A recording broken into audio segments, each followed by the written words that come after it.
Well, good morning. Got a lot of people on the training session for today.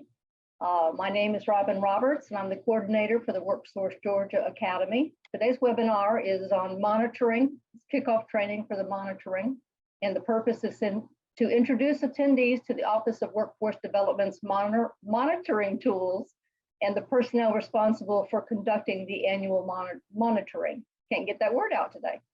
If you have questions during the presentations, please enter them in the chat box, and then we will have a Q&A session at the end of the presentation. So now I'd like to introduce you to our speakers for today. We have Brittany Walsh as our Programs and Compliance Director. Dr. Serena Walker is our Grants Director. Scott Levitt, Grant Specialist. Janice Banks, Grant Specialist. Janine Woodson, Programs Manager, and Dayon Woods, Compliance Specialist.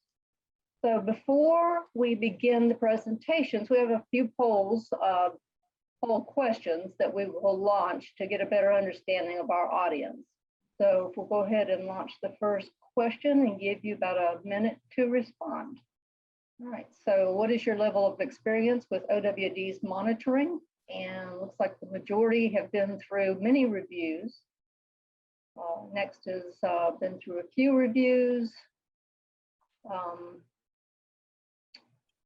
Let's see. Okay. So only a few of you that have never been through this review process before. All right, let's move on to the second question. All right, so it looks like most people did attend the session on Don't Fear the Auditor, which is great to see. And as far as your role, majority are LWDA staff. Brittany, is there anything that you want to comment on from these poll results? No, just thanks everyone for filling these out. It was good to kind of gauge everyone's familiarity with this process before we jumped in. The only other comment I'll make is if you did not attend that session at the Academy earlier this year for how to prepare for and respond to an audit, that PowerPoint's available on our website. We'll make sure it's included with the materials after this if you want to go back and review it. It is not mandatory viewing before this, obviously, just to gauge who had seen it. So we'll make sure that's available to you all. All right, perfect. Let me make sure I can advance here. There we go. Well, like Robin said, today we are doing our kickoff training for the PY monitoring season. I know it probably feels like it's the activity that never ends, but here we are again at the beginning of another monitoring season. So we wanted to put together this training, as always, to make sure we're all prepared, both from the local area side and the state side, make sure expectations are clear. I'm going to go over some of the more general pieces of monitoring, the what, the why, introduce our teams, and give you some of the general updates about our process and schedule. And then we'll break it into the team-specific areas to talk about their tools, their processes, changes there. And then we'll open it up for a Q&A at the end. If you have questions throughout, like Robin said, please put those in the chat. We'll be looking at that, and we'll try to capture as many questions as we can once we get to the end of this.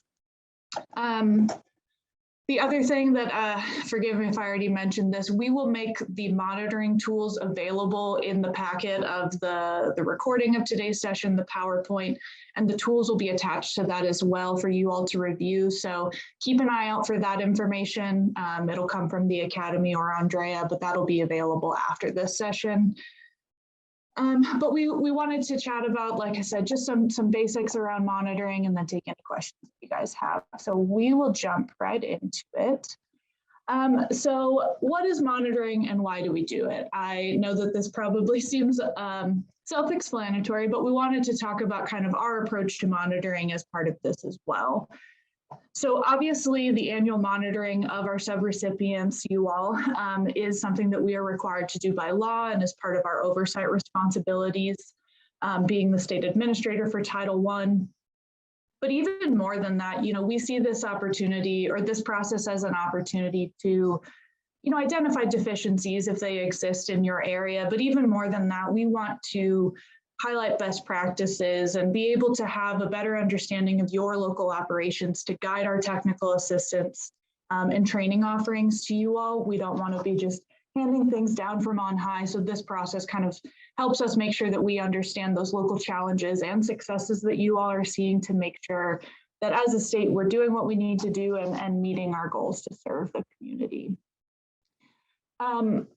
You know, to that end, I think there's a lot of things that we can glean from this process, but one thing I wanted to make sure that everybody knew and make sure that you know you have the opportunity to do this. Show us what you got. You know, when we're coming out for these opportunities, there's a list of things we're going to be looking at, but we would also love to hear from you and your staff about, you know, what's going well, what do you do well, what, you know, staff or program do you want to brag on? This is an opportunity for that as well. It's not all bad news. We want to be able to highlight those good things as well. And along those lines, the other thing I wanted to mention here is what monitoring is not. This is not an opportunity for us to catch you out, you know, doing something you shouldn't. We don't approach it in that way. And I know that this process can seem inherently adversarial, but for what it's worth, I want to ease your minds that that is not how we approach this process. It's really identifying what's working well and what we can do to support you all in the day-to-day work that you do. So some of the basics around monitoring, or really most of the basics, have not changed this year, but for those of you who've never been through a review, kind of wanted to talk about this process from a high level. So this is an annual process that OWD conducts. We've got 3 teams that participate in this review. That is our compliance team, finance or grants, as well as the programmatic team. So we're kind of looking at your operations from all of those sides. And this process starts every year with a risk assessment. Each team creates their own risk assessment, and these do differ slightly, but generally this includes, you know, how many findings and observations did your area receive last year? How big is your grant award? You know, if there's any suspected fraud, of course, that's an open OIG investigation, either at the federal or state level, or an open compliance investigation. The good news, no one has any of those this year, so we're not seeing any of that, which is always a plus. But some of the other factors that can contribute to your risk assessment are if there's been turnover in leadership, both like local staff leadership as well as your local boards. Finance will be looking at finance staff turnover. Obviously, all of those things can impact your organization, and so we do look at that in your risk assessment as well. One of the other criteria is the use of subrecipients. So obviously, if you're further granting out those funds or pulling in someone else to do those services for you, you know, that includes more people in your local operations. That can increase risk. And so we consider that in your risk assessment as well. Now, that risk assessment then determines the amount of samples that are selected. So for finance, that's things like what contracts are they looking at?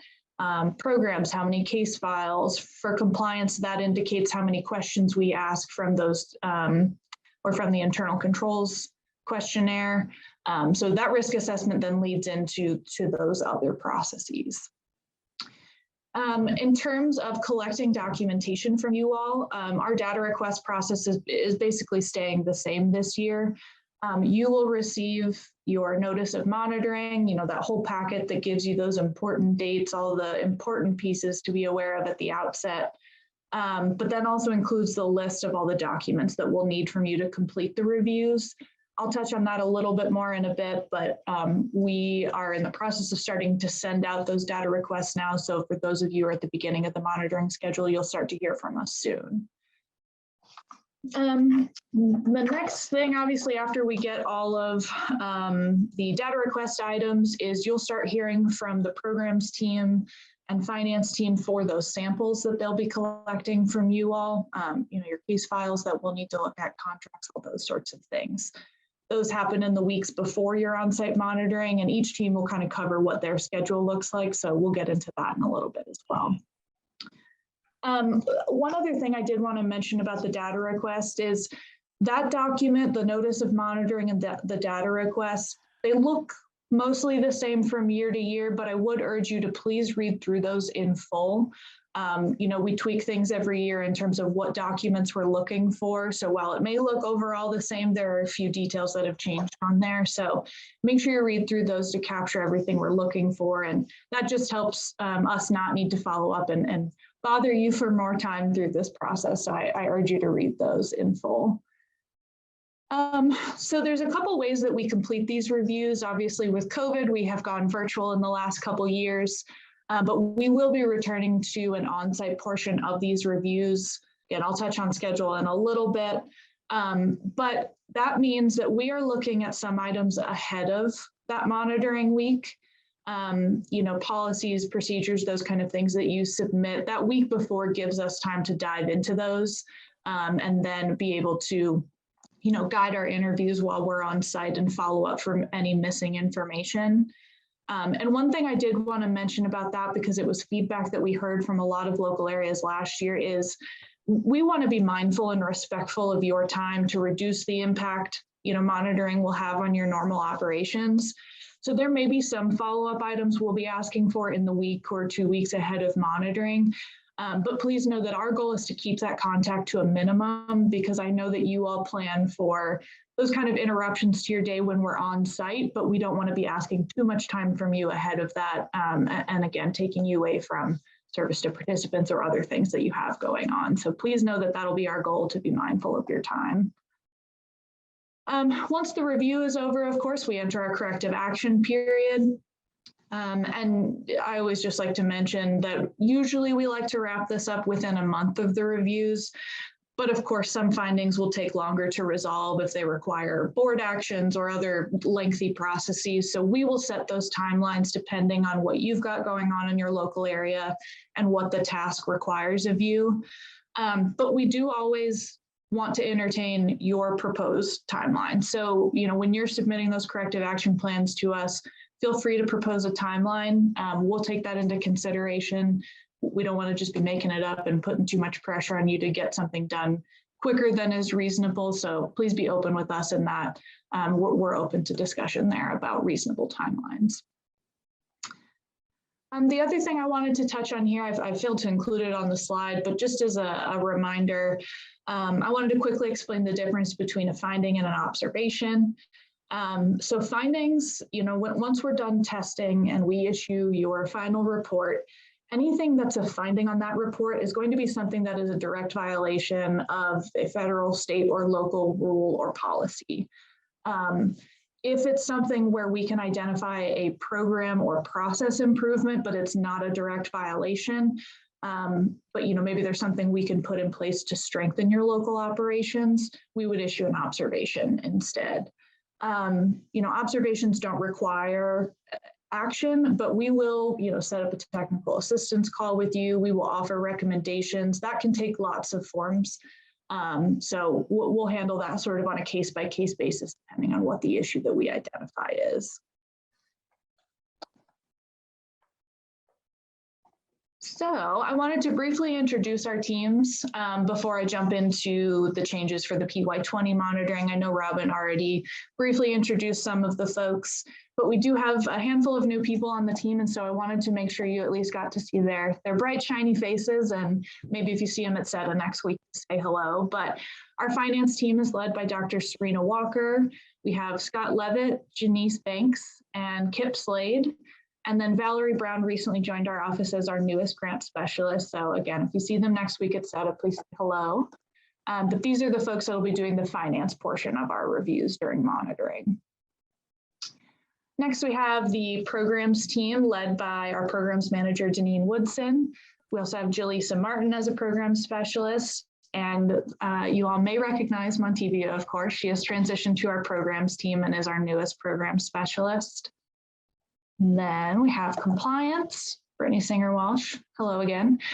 We have Dayon Woods as our senior compliance specialist. And forgive me, Deanna and Gerald, we didn't have headshots for you yet, but Deanna Barrett and Gerald Sidner are our compliance specialists. And you may notice compliance and programs both have a vacancy right now. We'll be onboarding some new folks in the coming months. So once we have them on board, we'll make sure to introduce them to you guys. But again, if you see us at SETA next week, please say hello. It'll be nice to see everyone's faces in person again after a while. This PowerPoint, of course, will be available to you, but we included everybody's email addresses here, or if the team has, like a general team-wide email, that's available here as well. And there's a slide at the end again. If you ever need to contact us, those are the best ways. So we will jump right into changes for the PY21 monitoring season. There's just a couple changes to our process and our schedule. The first one, of course, is we're starting a little bit later this year. And if you all were on the state board call last week, you probably heard me mention that. We backed up the start of our monitoring season by about a month this year. As you all know, closeout processes happen this time of year and keep everyone very busy, both on our side and your side. So we wanted to try and avoid that process as much as possible.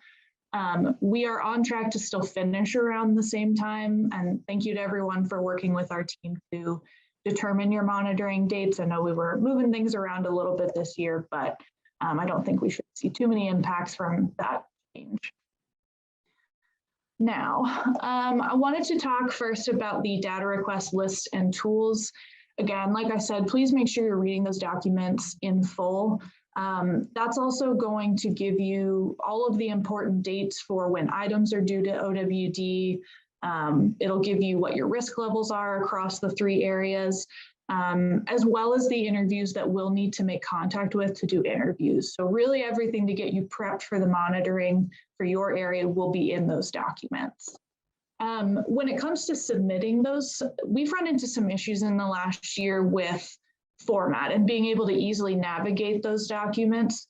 So where possible, we really ask that you submit, especially those big policy manuals, if you could submit those as a searchable PDF versus like a Word version or something, that would make it a little bit easier on us to be able to navigate those documents. And again, if you're submitting one large policy manual instead of separating it out, that's perfectly fine. But we do ask that you utilize the data request tool. There's a policy directory in there and a space for you to add notes. So if you could pull out, if your OJT section is buried somewhere, if you don't have a clear table of contents, if you could point us in the right direction, that would just make it a little bit easier and maybe alleviate some questions we may have on our end.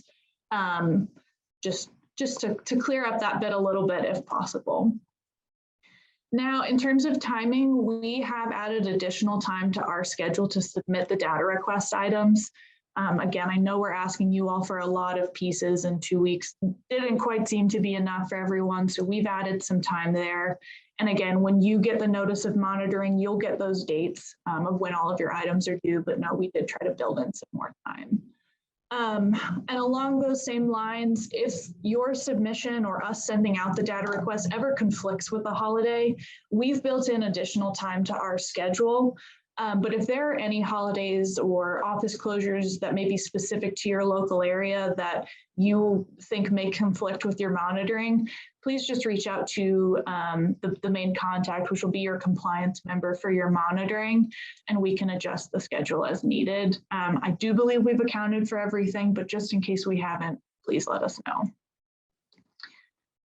Also in the data request piece of it, what's helpful for us is if you identify someone on your staff, or if it's a couple people, as the main point of contact for uploading documentation, our compliance team can reach out and make sure that we don't have any issues, with the platform or the submission process. It would just be helpful if we had a main point of contact for that. We can troubleshoot any issues you may run into. Again, along the lines of data submission, we'll be doing it virtually again this year through Dropbox. Again, this is the main compliance email. If you have any issues at all with that process, reach out to us as soon as possible. We can loop in our IT if it's a technical issue, or if you're wondering about what type of documents to submit, we're happy to chat about that as well. So just let us know what you need. Of course, anything other than data requests, you can also reach out to the compliance team. This WIOA email or WIOA compliance email is, you got any questions about monitoring, shoot them our way. We're happy to answer them. The final thing I wanted to mention sort of around scheduled disruptions was potential health implications. Obviously, we're still tracking cases with COVID. So if anything changes in that regard for your local area, either your offices aren't open or someone gets sick, you get positive cases, anything like that, just let us know as soon as you do, and we can make adjustments as needed. Now that we've done the virtual monitoring a couple years in a row, that is an option if we need to revert to that for any of these issues. We can make that happen. Obviously, that'll be a last resort. We still prefer to be there in person for those few days. The other note along those lines is if your staff are working telework schedules and we're sending interview invites, please just make us aware of those. We can work around those schedules as much as we're able, but if we know about it ahead of time, I think that'll alleviate some back and forth for us. So in terms of the schedule, I know I've mentioned that we'll be back on site. I wanted to lay it out here for you all of what the week will look like. We will still be conducting our entrance and exit conferences virtually. Our team will be traveling usually on Mondays to your area after those entrance conferences, and then we'll be on site at minimum Tuesday, Wednesday. We would possibly be on site Thursday, but at a minimum, we'll still be doing our desk review that day, and we'll be available to you if you have any questions. The only reason I could see us being on site is if we've got issues like scheduling wise and someone isn't available until Thursday for an interview, or if your area is high risk and we're maybe reviewing more items or more case files, we may need that additional day there to be able to ask you questions. But we'll let you know as soon as possible what that week is going to look like for your area, so that you can plan accordingly, and again, so that we're not impeding on your day-to-day as much as possible. So for the entrance and exit conferences, again, for folks who have not been through this process before, I wanted to talk through what those are intended to be. The entrance conference is really just an opportunity for us to explain the process that week to you, kind of set expectations about what we'll be looking at, any, maybe items that we haven't collected yet or may still need. That entrance conference is a good opportunity for those questions, for us to understand what your normal week looks like, things like office hours, parking, logistics, all of those kind of things. But of course, if you have any questions at all during that, you are welcome to ask those at any time, but know that the entrance is also an opportunity for you guys to share with us what's going on. Again, let us know what your challenges are, what's going well, what you need from us in terms of training, support, resources, those kind of things. So sometimes those can be quick meetings. If you all have more you want to talk about, we are happy to use that full hour. It's really up to you guys of what questions you have and what you need from us. Now, the exit conference is obviously a little more formal because at that point we have finished our testing. And what you receive at that meeting, the Notice of Findings Report, or NFR, you may hear us call it, this is a draft report of the issues identified. I know it looks very formal. We make you sign that you've, acknowledging that we've presented it to you. But I do like to remind folks, this is only ever a draft report. You have the opportunity to not concur with findings or, provide other supporting documentation. That piece does need to be in writing. So while we're happy to talk through any questions you have, clear up, maybe if there's details, you're like, I don't understand why we got this piece of the finding, more information, we're happy to talk about those in the exit. But what I will tell you is that the monitoring staff is not going to say a finding is resolved in an exit. It's going to have to be a non-concurrence submitted in writing. And then some issues may require like OWD management to get together and chat about whether that's acceptable, removing the finding, downgrading it, whatever those options may be. But again, please know it's a draft report. You have the opportunity to respond. And then depending on the supporting documentation or the argument presented, we will tweak the finding. We could either remove it, downgrade a finding, or a variety of options there. So at this point, I will hand it over to Dr. Walker and her team for the finance updates. Good morning, everyone. So I have a brief introductory statement or two, and then I will turn the floor over to my team to discuss some specifics for you. So I'll dive right in. The primary purpose of the fiscal component of the monitoring process is to review a sub-recipient's compliance with the statutes under which we're funded, as well as guidelines found in the Code of Federal Regulations. I'd like to remind you that at all times in your grant management process, your life could be made easier or at least more well-informed by visiting 2 CFR Title II, Part 200. There's a wealth of information there about the rules that govern all of us in terms of our receipt and usage management and reporting of federal funding. So I'd like for all of us to start there and refer to that as needed. The monitoring process for OWD is structured, as Brittany said, as a hybrid desk review and an in-person audit.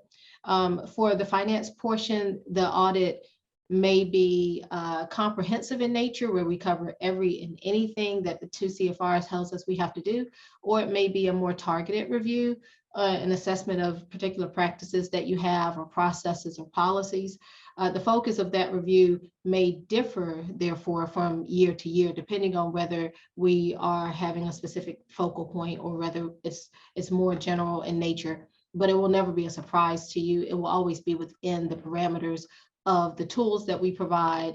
It will be within the parameters of the rules that are set or presented in the OWD policy manual and the general expectations for grant management. So it won't be something that you're unaware of, but you may notice that it may be more nuanced in a particular area from one year to the next. And then we'll be happy to discuss that with you as needed.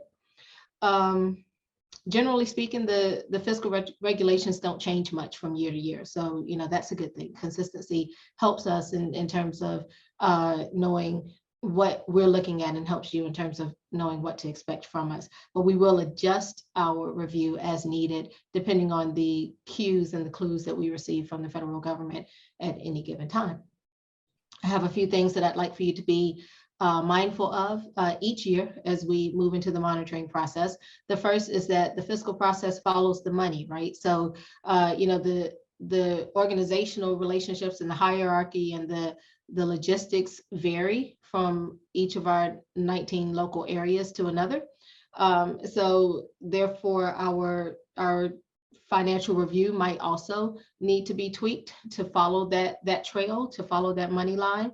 That means that a local area who is sort of officially a part of a fiscal agent may have a review that differs slightly from an organization where the workforce office is separate from the fiscal agent.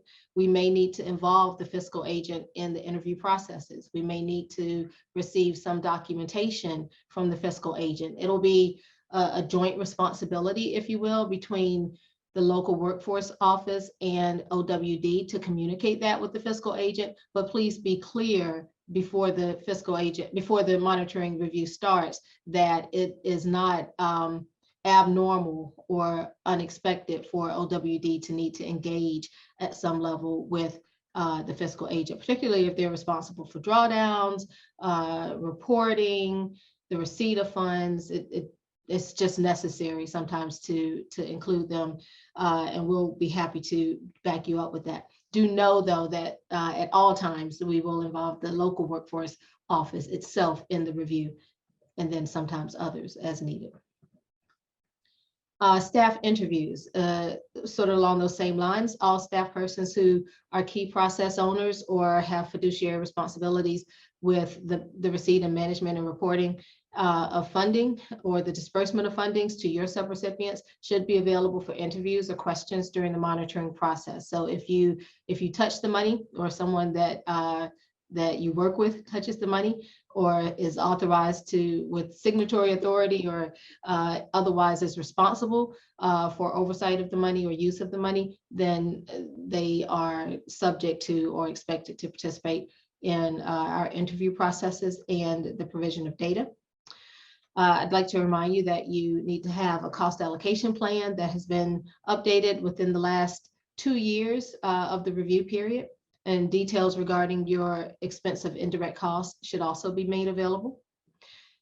Segregation of funding, this again, with your relationships or the variations in the relationships with the local workforce offices and the fiscal agents, you want to be mindful of the segregation of funds and how that looks in your financial records. If the funds can't be commingled in terms of federal regulation, in terms of use. So I think everybody's clear on that. We don't typically see that, but with regard to how records and documentation for those records are presented, if the records for the local workforce, the OWD funded grant streams is a part of the overall documentation, fiscal records for the fiscal agent, then we'll need to see either an extracted version where we can thoroughly review WIOA formula funded documentation, or we'll need access to the full ledger and documentation from the fiscal agent. But either way, we need to have full access to all records related to this funding. Where the funds exist, then this review exists. So, we can't divorce the two. So keep that in mind as you are putting together your documentation. That concludes my general updates. And at this time, I will turn the floor over to Scott Levitt and Janice Banks, who will provide more descriptions of our tools and our uses of tools and what that looks like for you. Okay. Thank you, Dr. Walker. Oh, Janice, sorry, I threw the slide in without telling you. Let me just briefly call their attention to this. Just as a reminder, the financial samples, the items that we receive from the local areas kind of happens in 3 parts. We request financial samples from you for things like your bank ledgers, your contracts, your policy manuals. Those are the things that if we say financial samples, that's what we're referring to. And then we also, at a later date, request disbursement samples from you. And those are the documentation items that support your drawdown requests. Like if you drew down some money on August 28th last year, we may ask for the invoices and the receipts that justify and support that request.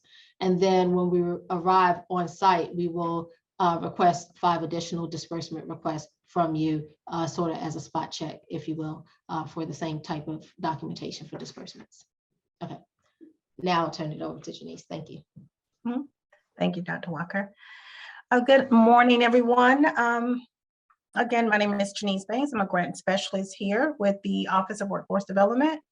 And as a monitor for finance, one of the tools that we're look at first is the financial management testing tool. That tool involves interviews with key positions, the financial leader, human resource manager, and also the procurement, someone that's responsible for purchasing. Next slide, please. The next tool that we look at is in addition to the interviews, we will be asking some financial internal control questions. So the purpose of that is for us to utilize this tool to review the local area finance internal controls. We will ask specific questions regarding your accounting policies and your procedures, your general ledgers, your other ledgers, your reconciliations, who the reviewer is or the preparer, and the signatures on these reconciliations.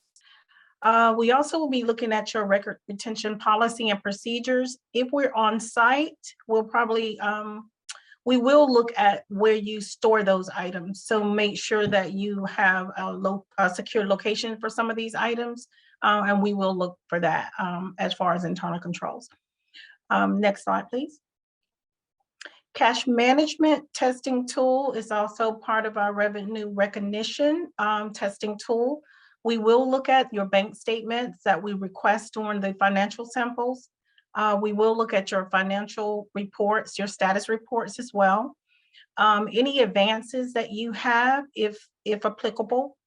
And also check any noted items that may have been flagged throughout the year. So for example, if it's a cash request form, we may look at something, we may pull additional samples in order to verify something that a disbursement. So we will look at additional items if needed. Okay, next slide, please. Prepaids. Prepaids is a very simple tool. So even though it has, you can read here where we utilize the prepaid testing tool to review.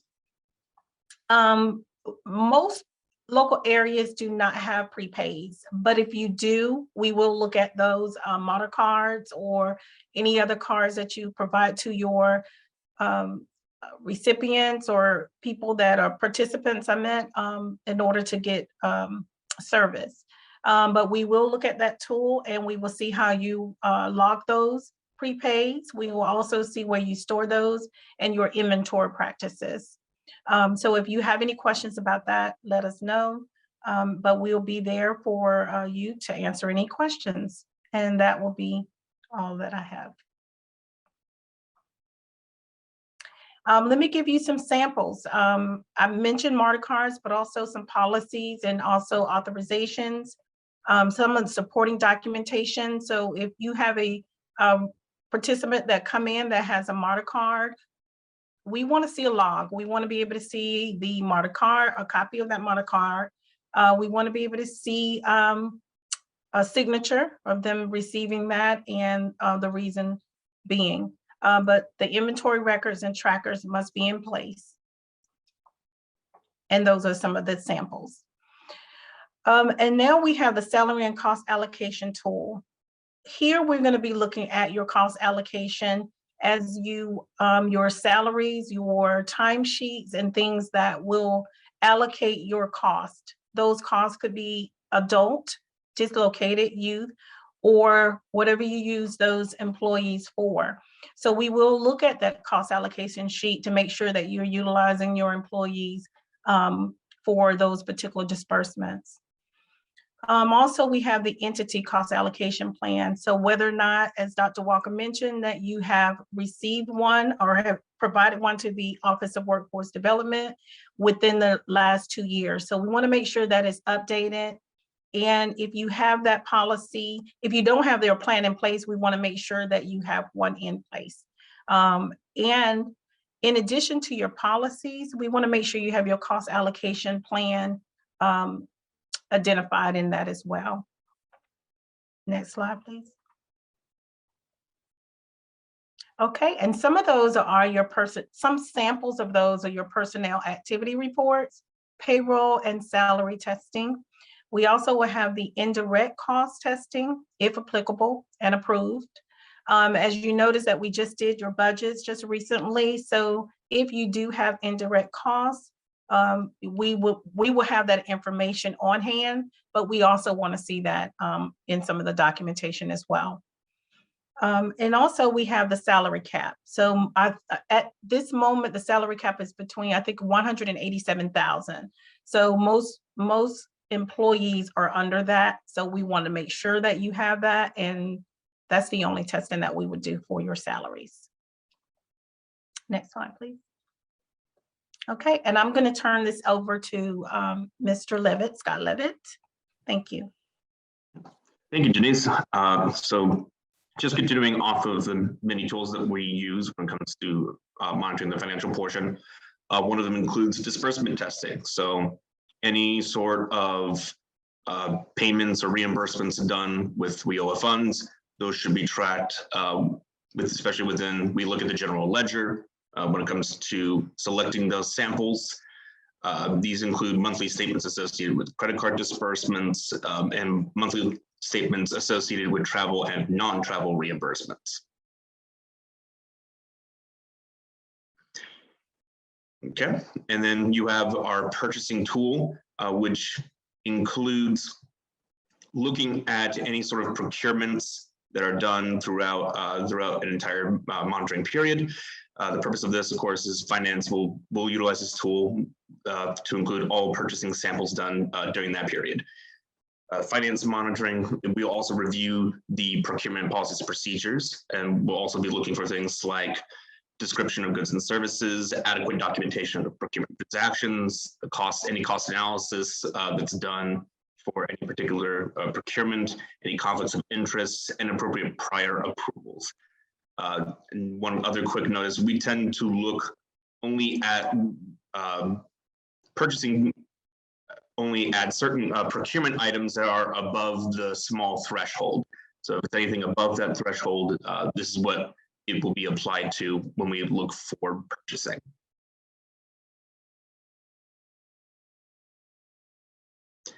Okay. And then we, of course, also test for contracts during the monitoring period. Subrecipient contracts in particular should clearly list contract provisions required under local, state, and federal law, and should provide a complete signed contract that includes the contractor name, a contract amount, any amendments, copies of the subcontract, or memorandums of agreement if applicable. The contract should also include any scope of work requirements, deliverables, and outline for measuring performance. So we're also going to be checking to make sure that there are anything with, especially within the 2 CFR, something that is required for any contract that's requires use of federal funds. Those provisions have to be included within a contract, and those provisions we look for using our testing tool. Furthermore, contracts are need to be approved and signed based on the board delegation of authority. So make sure it's properly signed by the WorkSource board or any other authorized individuals. And funding sources must be clearly identified, of course, making sure that it's clearly labeled as being for just like a worker, youth, adult, or any other type of funds. Contracts must include scope of work, requirements, deliverables, and outline for measuring performance, and contracts must be approved and signed based on board delegation of authority. We also look, of course, making sure that you're maintaining your contract files, making sure that it's continually up to date. So contract administration procedures must be performed and documented. Contract files must be maintained, process approved contract payments, and any contract activities periodically monitored. So the contract monitoring procedures must be performed and documented.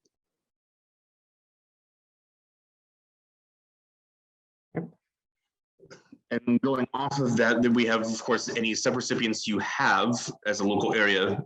This tool will apply to those types of subrecipients. So this is used to verify that the local area is providing sufficient monitoring procedures for comprehensive oversight of its subrecipient contract. So any subrecipients you have that you have active contracts with, you need to make sure that you are also monitoring them and ensuring that they are following proper policies and procedures as well.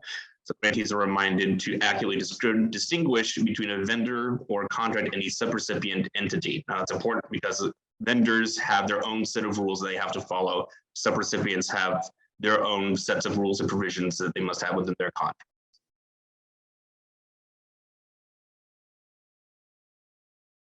Local areas should clearly distinguish between the subrecipient contracts and vendor contracts, making sure, as I said before, just making sure that that's clearly labeled and there are certain criteria that you need to have when distinguishing between the two.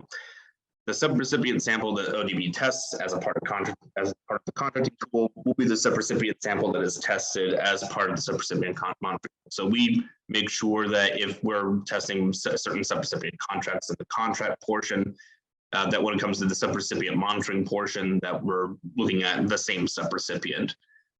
So it allows us to look at a comprehensive view of that subrecipient, making sure that everyone is following policies and procedures. Local areas should provide all supporting documentation for subrecipient monitoring, which would include any testing tools, correspondence regarding corrective action, etc. We also want to make sure that you have your own version of our NFRs, our notice of findings, making sure you're properly notifying the subrecipient of any findings you look at when you are monitoring your subrecipients. Other tool that we have includes our policy testing tool. We are always checking to make sure that the local area's policy procedures are being maintained and being followed. So we want to make sure that a grantee has the policies to comply with all required areas of federal grant regulations. Of course, that includes cash management, contract provisions, travel regulations, cost allocations and inventory. So there should be associated policies for that. We always look at those. We're always testing our samples to make sure that in addition to any state and federal regulations, that local areas are also following their own local policies. So the grantee is required to provide a copy of local policies and any supportive resources. OWD staff will review policy language to confirm it contains the required components. And then just as part of the subrecipient tool, the OWD will review any subrecipient policy methodology, any conscious provisions, subrecipient monitoring tools, and any corrective action reports and files for subrecipients.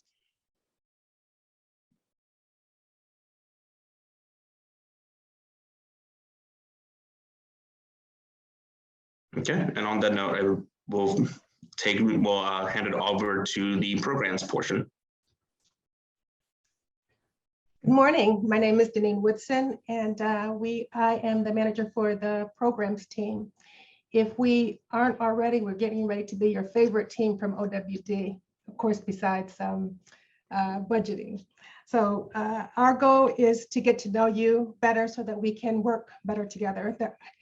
We understand that communication is the, let's see what we lost the. Sorry, I was pulling up your checklist. Oh, that's okay. Our goal is to get to know you better. And so our team will be at SETA next week. So please walk up and introduce yourselves so that we can begin the relationship outside of the monitoring session. So with that said, let me go over the program information. You're looking in front of you at our programmatic monitoring checklist, and it just gives us an idea, gives you an idea of where we are, what occurs, and the timelines. Now, the timelines at the end of the sentence are just guidelines for us to follow, but it lets you know what is going on behind the scenes before we come, while we're there, and then after we're there. And so if you have any questions about those, you can contact us, and the email will be in the program in this slide after we're done. But let's talk a little bit about the actual program schedule. We are in the pre-monitoring.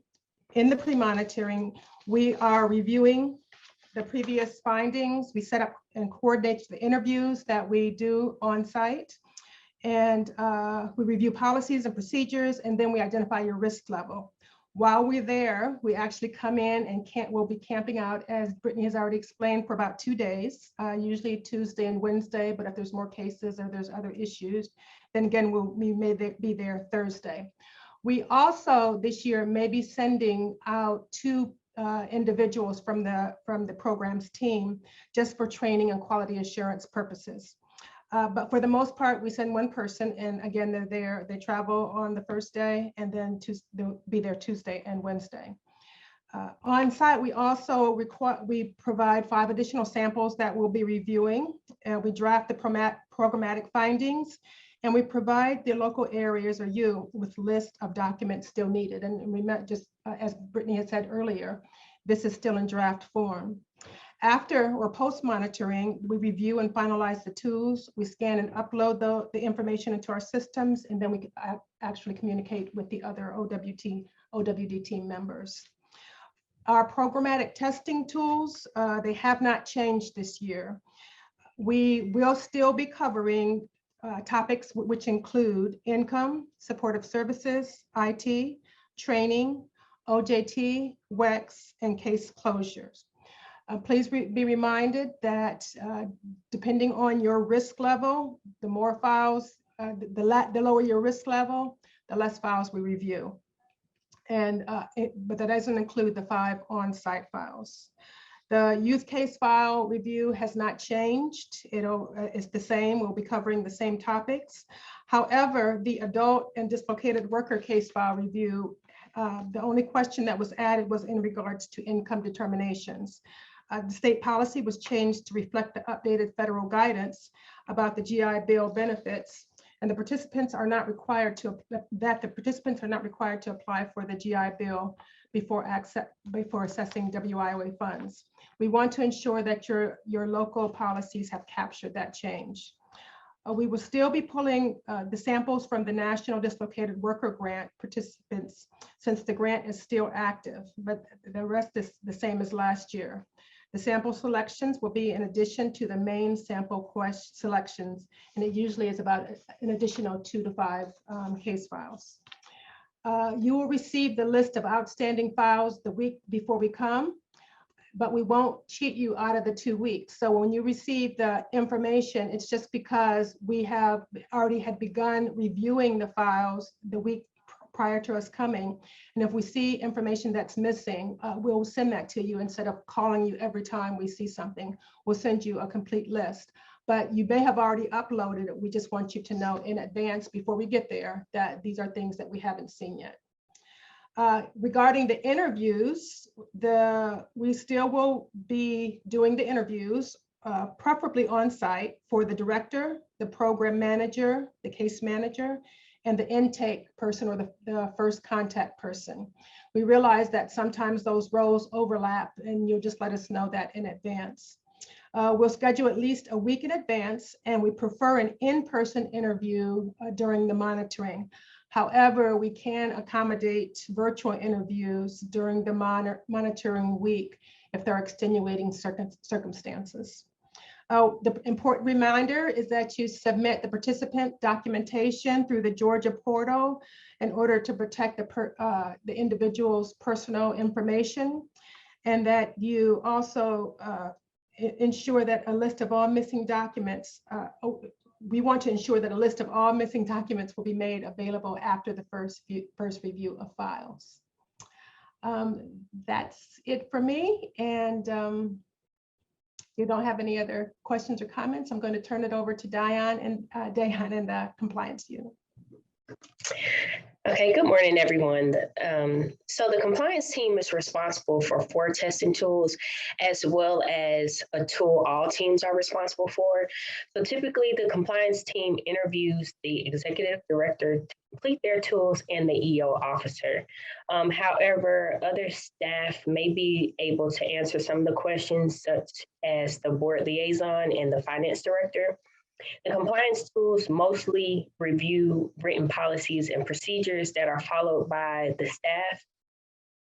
What you will see on the next few slides are a few questions from each tool. You will receive copies of our tools once this presentation is available to download. So under the internal controls tool, is comprised of a variety of subjects such as governance of oversight, operations, subrecipient monitoring, and information technology.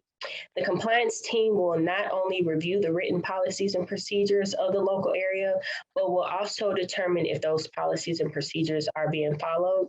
The amount of samples pulled from the internal control is determined on the risk assessment. So this tool did change this year. An additional question was added in regards to the relationship amongst those entities that make up the LWDA, such as the CLEO, the LEO board, the local board, the fiscal agent, etc. So the question entails how are roles and responsibilities shared where it is a joint duty or unassigned per the statute. This has been something ETA has reviewed and asked questions about in our audits. So we want to, at a minimum, make sure those bases are covered for each LWDA. But more than that, we believe this will also give us a better idea of the working relationships amongst all of those parties at the local level, and where we might encourage or require improvements and also recognize those who are doing it well. This designation of duties can take a variety of formats, so we will evaluate what you have in place and assist anyone who may be missing that component. This most likely will be an observation if there is an issue, and we'll address it as a technical assistance call with your area. Next slide. Each member of the monitoring team has a section to complete on the MOU tool. Pursuant to WIOA, each local board with the agreement of the CLEO are required to develop and enter into a MOU between the board and all one-stop partners. This tool also changed this year. We added a partner chart and one stops tab to better capture details of the LWDA and be able to see any potential changes from year to year in partner representation, since it can vary between areas. Our main goal here is to ensure that the minimum required components and partners are included in the MOU if renegotiated since last monitoring, or to evaluate adherence to the MOU provisions like review periods, IFA reconciliation, amendment, or modification processes, and updated signatures if applicable. Next slide. The EO tool hasn't changed, and therefore your EO officer should be very familiar with these questions if they aren't new to their position. Title I recipients must remain in compliance with the regulations set forth in 29 CFR Part 38. A sample from the EO non-discrimination questionnaire will be asked. Again, the amount of sample selections is based on the risk assessment. Next slide. The LWDB review tool is used to determine compliance with your local board. The board composition is reviewed, as well as the board bylaws for compliance requirements. The compliance team will also review your website, board meeting minutes for board member attendance, and the frequency of the meetings based on your bylaws. This tool hasn't changed since last year's monitoring session, but it will include the additional interview questions about the board engagement as well. Since we did board certification this year, we are more interested in evaluating the engagement and effectiveness of your board and partner relationships. As it was last year, we don't believe this is an area where we will issue findings per se, but rather is an opportunity to help us understand any local challenges you may be facing. Next slide. The Leo board tool is only reviewed for areas that are comprised of multiple counties. The composition, bylaws, and meeting minutes are reviewed, and this tool also hasn't changed since last year. Great, thank you, Dayon. So that concludes all of the content that we had put together. So we'll open it up for questions now. If you want to unmute yourself, you can ask them, or if you want to throw them in the chat, either works for us. So let me pull up the chat here. I saw we had a couple questions during this. So Brett Lacey asked, is it possible for us to get a copy of our risk assessment when the tools are sent out? We can certainly do that when we provide the tools. We'll make sure that everyone gets their levels as well. And then Ashley asked, when will we get a copy of this monitoring periods monitoring tools? So these will all be available once the materials for this session are ready to go. SETA next week may add a couple days to our timeline, but within a week or two, you should have all of these materials. Robin, I don't know if you see any other questions that came to you or anyone has any. The floor is yours. Yeah, I just saw those two questions in the chat box. So yes, please feel free to unmute yourself and ask a question or raise your hand. No? Uh-oh, we got a quiet group today. Yeah. Okay. Any final comments, Brittany, that you want to make? I was just going to mention this slide here. Again, I know most of you may know how to get in contact with us, but if you don't, here are all of the emails or the submission form for finance for the help desk. If you need anything from us, or if you have any questions following this, something pops up in your head later, please don't hesitate to reach out. We're happy to answer any questions. All right. Well, thank you, everybody, for participating today in this training session. As a reminder, we will be sending out a link to today's presentation and the recording soon, along with the training materials mentioned during this session. So we hope that you have a wonderful rest of your day. Thanks.